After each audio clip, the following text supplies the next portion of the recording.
दोस्तों, आज हम लोग गरीब का ताजमहल की कहानी के बारे में जानने वाले हैं। जैसा कि आप सभी को पता होगा कि ताजमहल 7 अजूबों में से एक है और प्यार की निशानी है। ताजमहल को शाहजहां ने मुमताज महल अपनी बेगम के याद में बनवाया था। इस जीवन में सभी की जिंदगी में एक नई सकारात्मक ऊर्जा तथा उसे संबंधित बहुत सारी चीज देखने को मिलती है।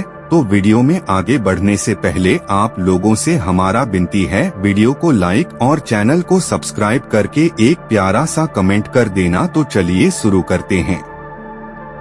एक गांव में बिरजू नाम का एक व्यक्ति रहता था। उसके एक प्यारी सी बेटी थी जिसका नाम राधा थी। बिरजू एक कुम्हार था।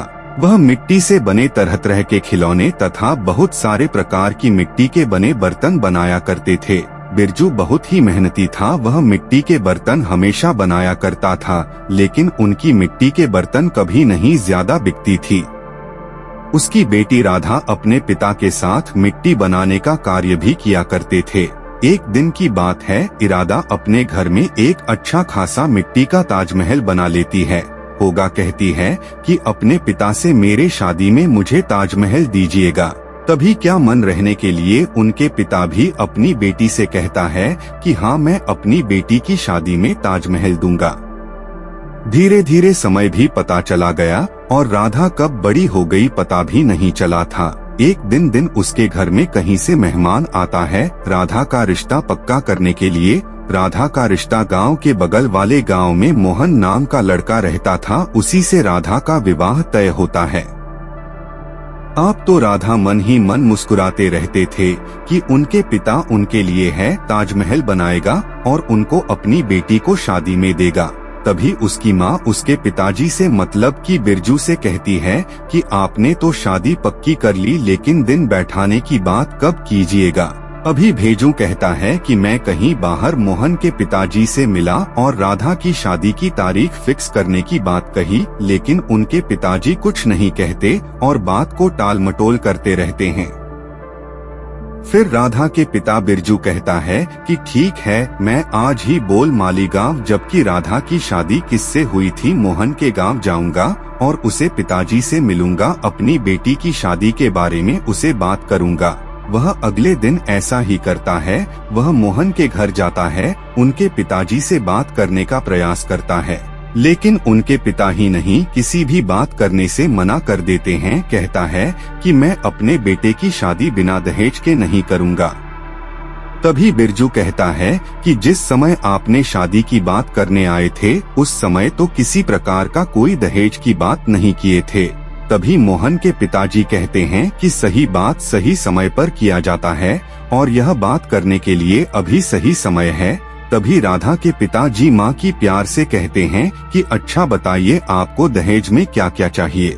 तभी मोहन के पिताजी एक लंबी चौड़ी लिख देते हुए कहते हैं कि मुझे दहेज में 20 लाख रुपए एक बार और इतनी छोटी छोटी शर्म आनी चाहिए है। फिर उसके पिताजी कहता है कि अगर तुम इसे दे पाओगे तो ठीक है, नहीं तो रिश्ता किसी भी तरह से नहीं हो पाएगा।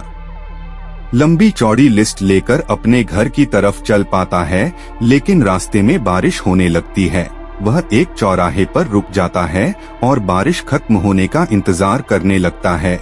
जब उस जगह पर बारिश खत्म होने का इंतजार कर रहा था तो वहाँ वह देखता है कि एक भिखारी बारिश में भीगे कर ही भीख मांग रहा था। तभी भेजो कहता है कि तुम इतनी ठंडी में इतनी बारिश में भीख क्यों मांग रहे हो, क्या तुम्हारे पास रहने का घर नहीं है। तभी वह भिखारी कहता है कि मेरा घर नहीं है, मैं बस हमेशा एक वक्त की रोटी की जुगाड़ कर लेता हूँ, इससे मेरा काम चल जाता है। अभी बिरजू उस भिखारी से करके अगर तुम कोई एतराज ना हो तो क्या तुम मेरे घर जा सकते हो रहने के लिए, मैं तुम्हें खाने का प्रबंध की भी करा दूंगा तथा साथ में सोने और रहने का भी प्रबंध करा दूंगा। तभी वह भिखारी कहता है कि मैं तो बहुत दिनों से इसी तरह की प्रबंध का इंतजार कर रहा था कि कोई भला आदमी मुझे रहने और खाने का प्रबंध करा दे। बिरजू उस खिलाड़ी को अपने साथ अपने घर के जाता है और वहाँ उसे खाने भी नहीं देता, रहने का प्रबंध करा देता है अच्छी तरीका से। बेकार है, वहाँ रहने लगता है। करीब 2-3 दिन बीत जाने के बाद लगता है कि बिरजू बहुत ज्यादा हताश होने का सेहरा करता था। तभी वह भिखारी उससे पूछता है कि तुम इतने ज्यादा उदास क्यों रहते हो, क्या तुम्हें कोई तकलीफ है? तुम्हारे अंदर ऐसी कोई बात है जो तुम हमसे छुपा रहे हो, अपने मन की बात मन में ही रखना चाहते हो? तभी बिरजू कहता है कि देख रहे हो ना बाबा, मेरी बेटी बड़ी हो गई है और दूसरे की शादी तय हुई थी। वह दहेज में बहुत सारा धन दौलत अथवा गाड़ी की मांग कर रहे हैं। मैं अपनी बेटी शादी के लिए परेशान रहता हूँ। अब मुझे समझ नहीं आ रहा है कि मैं अपनी बेटी की शादी कहाँ हो और किससे बता किस प्रकार करूँगा। तभी उसकी नजर आता तो बेटी पर पड़े, वहाँ बेटी को बुलाकर पूछता है, बेटी तुम्हें शादी में क्या क्या चाहिए? तभी राधा कहती है कि बाबा मुझे शादी में तो ताजमहल चाहिए। तभी वह भिखारी रहता है कि ठीक है, कल सुबह तुम्हारे बगल वाली जमीन पर एक ताजमहल खड़ा रहे हैं, जैसे तुम अपनी बेटी की दहेज में दे सकते हो। विरुद्ध राधा को बाबा के बात पर यकीन नहीं हुआ, लेकिन अगली सुबह जब उन्होंने सोकर उठा तो देखा कि उसे घर के बगल वाले जमीन पर एक बहुत ही बढ़िया और बेहतर ताजमहल बना हुआ है।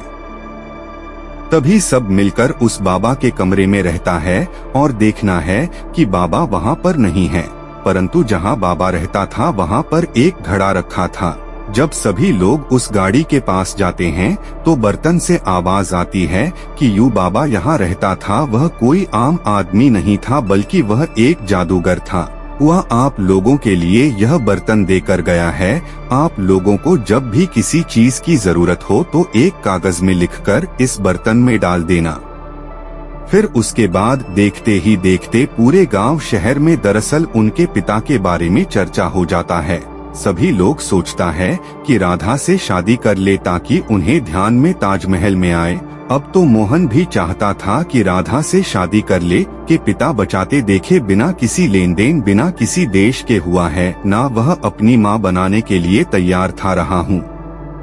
राधा के पिता मोहन से शादी नहीं करवाना चाहता था, क्योंकि उनके पिताजी दहेज के लालच में एक बार आना को धोखा दे चुके थे। अब वह किसी भी प्रकार का रिस्क नहीं लेना चाहते थे और उन्होंने अपने ही गांव में एक अच्छा सा लड़का देखकर राधा की शादी करा दी और दहेज में उन्हें ताजमहल भी दे दिया। वह बूढ़े बाबा जादूगर की ताजमहल उसे एक जगह से दूसरी जगह ले जाया जा सकता था, ज्यादा उसी ताजमहल में बैठकर घर से विदा हुई थी। तो दोस्तों, इस कहानी से नया सीख मिलती है कि हमें कभी भी किसी के ऊपर दहेज के लिए दबाव नहीं देना चाहिए। उम्मीद है कि हमारी बनाई गई वीडियो आप लोगों को पसंद आई होगी और यदि आपको हमारे द्वारा जारी किया गया कार्य पसंद आता है तो कृपया करके ऐसे अपने सोशल मीडिया पर जरूर शेयर करें।